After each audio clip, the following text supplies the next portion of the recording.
150 pages gourmandes que je vais tenter de réduire, comme on dit en cuisine, pour aboutir à quelques idées relativement épicées. Savez-vous que l'histoire de l'humanité, ce n'est pas le passage d'une situation de pénurie à une situation d'abondance?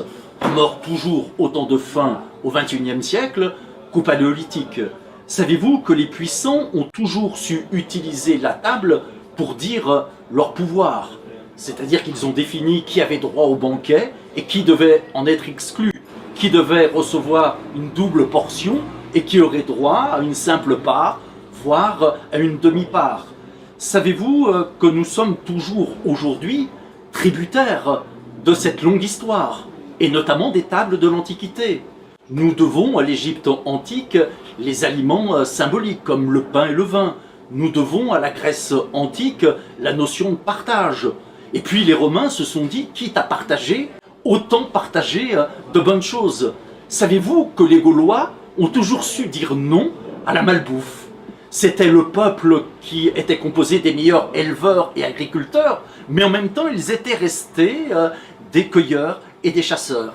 Savez-vous que l'Église catholique a su inventer le péché de gourmandise pour nous dire que finalement le bonheur n'était pas de ce monde?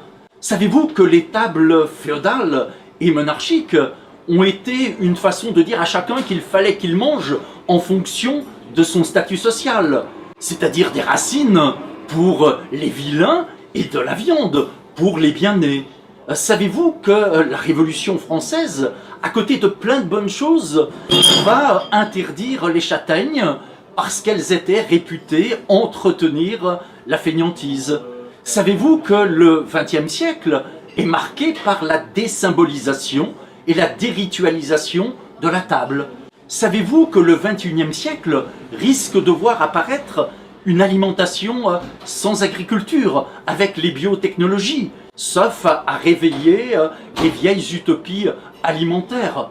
La table industrielle, ce n'est pas avant tout dans la bouche qu'elle a mauvais goût, mais dans la tête, parce que c'est une alimentation qui empêche tout simplement de savoir ce que manger peut vouloir dire, et qui empêche à Bacchus et à Comus de devenir pleinement des citoyens.